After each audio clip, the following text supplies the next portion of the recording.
Bonjour. Alors nous voici sous le figuier, n'est-ce pas? Et je suis en train de faire un portrait, ce qui est assez rare, ça fait bien longtemps que j'ai pas fait ça. Donc, le portrait c'est moi et ma femme Wafa, donc c'est un peu intimiste, donc c'est juste pour vous donner un petit peu l'aperçu comment je procède pour faire le portrait. Donc, c'est à partir d'une photo que je travaille pour l'instant, parce que là, je peux pas me mettre comme sujet et me peindre en même temps. Mais à partir d'une photo, maintenant, c'est très, très populaire de réaliser des portraits, n'est-ce pas?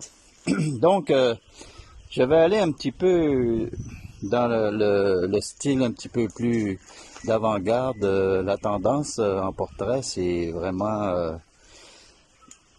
beaucoup de couleurs et beaucoup de tâches et c'est un petit peu, ça frise un petit peu l'abstrait et beaucoup l'expressionniste. Donc, je vais aller un petit peu dans ce style-là pour essayer d'être moderne, n'est-ce pas? Donc, voici le portrait. Donc, ça, c'est la photo. Et là, c'est l'ébauche. N'est-ce pas? Donc, mon ébauche est terminée d'après cette photo-là. Et pour la technique, eh bien c'est, je prends, pour avoir une bonne ressemblance, la distance entre les yeux. Et ici, j'ai multiplié par 3. Donc ici, j'avais 4 cm. Donc ici, j'ai 12 cm. Alors la même chose pour moi. Donc j'ai multiplié par 3. Ça fait assez grand comme portrait. Donc c'est la grandeur, on multiplie comme on veut. On peut multiplier par 2. Ça dépend du portrait qu'on a. Et pour le reste, c'est la même chose. Je prends le bout du nez, la distance le bout du nez multiplié par 3.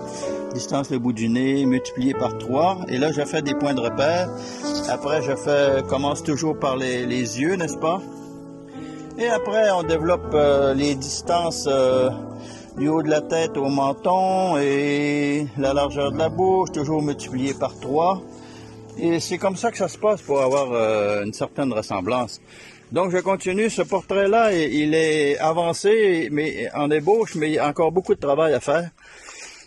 Donc, c'est les retouches, les ombres et lumières, les contours, et tout ça pour donner un petit peu de punch et de la vitalité, Et là, c'est comme ça que ça se passe. Donc, je continue, je vous donne des nouvelles bientôt pour la fin du portrait.